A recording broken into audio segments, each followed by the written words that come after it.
Assalamualaikum warahmatullahi wabarakatuh. Selamat datang kembali di channel kami, tempat di mana kisah-kisah penuh hikmah, kecerdikan, dan keteladanan dari para tokoh bijaksana tempo dulu kami hadirkan untuk Anda semua. Pada kesempatan kali ini, saya akan membawakan sebuah kisah menarik, lucu, sekaligus syarat makna dari sosok yang sudah tidak asing lagi di telinga kita, yaitu Abu Nawas, seorang pujangga, filsuf, sekaligus penasehat kerajaan yang terkenal dengan kecerdikannya. Kisah ini berjudul Abu Nawas Menangkap Angin. Di negeri Baghdad yang makmur pada masa itu, tinggallah seorang raja yang dikenal tegas sekaligus jahil kepada bawahannya. Dialah Baginda Raja Harun al-Rasyid, yang seringkali merasa senang menguji kecerdikan Abu Nawas dengan berbagai macam tugas dan perintah yang aneh, tak masuk akal, bahkan sering menjebak. Tapi justru dari sanalah kisah-kisah luar biasa ini lahir dan menjadi pelajaran bagi kita semua. Pada suatu hari, seperti biasa, Baginda memanggil Abu Nawas ke istana. Tidak ada henti-hentinya dan tidak ada kapok-kapoknya. Baginda Raja selalu punya akal untuk membuat Abu Nawas kebingungan.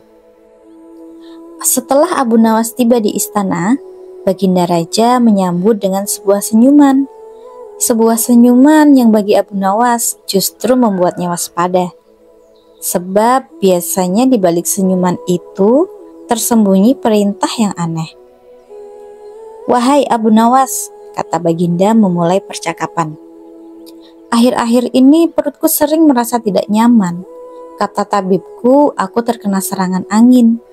Maka dari itu, aku ingin engkau menangkap angin dan memenjarakannya." Abu Nawas pun terdiam. Tidak sepatah kata pun keluar dari mulutnya. Ia tidak tahu bagaimana caranya menangkap angin, apalagi membuktikan kalau yang ditangkap itu benar-benar angin. Baginda pun menatap waktu. Tidak lebih dari 3 hari, Abu Nawas harus sudah membawa angin itu kepadanya. Setelah mendapat perintah itu, Abu Nawas pun pulang ke rumah. Meski merasa aneh dengan perintah tersebut, Abu Nawas tidak terlalu sedih.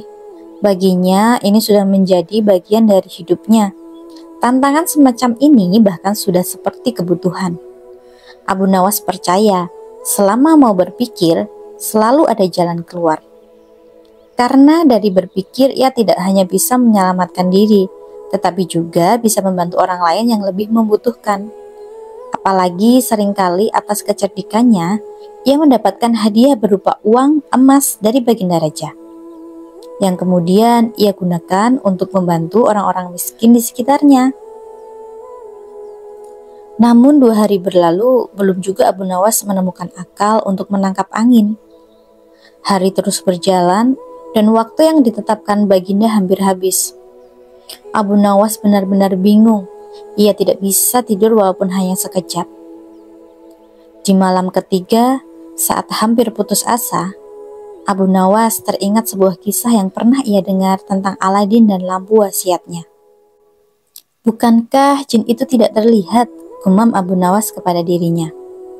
Dari situ sebuah ide cemerlang muncul di benaknya. Abu Nawas pun berjingkrak girang. Segera pulang ke rumah dan mempersiapkan segala sesuatunya. Ia mengambil sebuah botol kecil dan bersiap melakukan sesuatu yang cukup tidak biasa. Keesokan harinya, Abu Nawas kembali menghadap ke istana. Para pengawal yang sudah menunggu langsung mempersilahkan Abu Nawas masuk, karena Baginda sangat ingin tahu apakah Abu Nawas berhasil. Sesampainya di hadapan Baginda, Raja langsung bertanya, "Sudahkah engkau berhasil memenjarakan angin, hai Abu Nawas?" "Sudah, Paduka yang mulia," jawab Abu Nawas sambil menunjukkan botol kecil yang mulutnya sudah disumbat. Baginda Raja mengambil botol itu dan menimangnya. "Mana anginnya, Abu Nawas? Aku tak melihat apa-apa di dalamnya." "Ampun tuanku, memang angin tak bisa dilihat. Tetapi bila Paduka ingin membuktikan bahwa di dalamnya ada angin, Tutup botol itu harus dibuka terlebih dahulu, jelas Abu Nawas dengan tenang. Baginda yang penasaran pun membuka sumbat botol tersebut. Begitu sumbat botol dibuka, tiba-tiba terciumlah bau busuk yang amat menyengat hidung. Sebuah bau yang tidak asing, tapi juga tidak disangka-sangka datang dari botol tersebut. "Bau apa ini, hai Abu Nawas?" tanya Baginda dengan wajah marah bercampur heran. "Ampun tuanku," jawab Abu Nawas.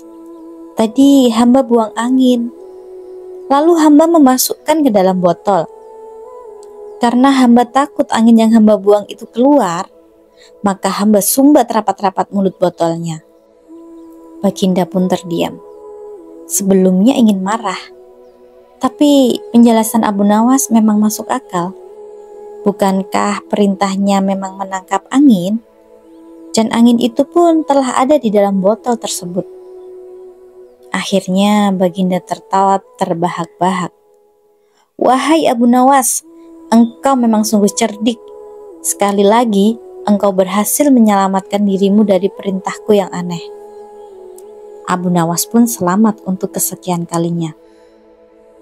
Dari kisah ini, sahabat semua, kita dapat memetik pelajaran bahwa dalam hidup, seaneh apapun masalah yang kita hadapi, selama kita mau berpikir, berusaha, dan tidak mudah menyerah, pasti akan selalu ada jalan keluar. Abu Nawas mengajarkan kita untuk tidak putus asa meskipun waktu terasa sempit dan masalah tampak mustahil. Sebab seringkali di saat-saat terakhir, ide cemerlang bisa datang dari hal-hal sederhana yang selama ini kita anggap remeh.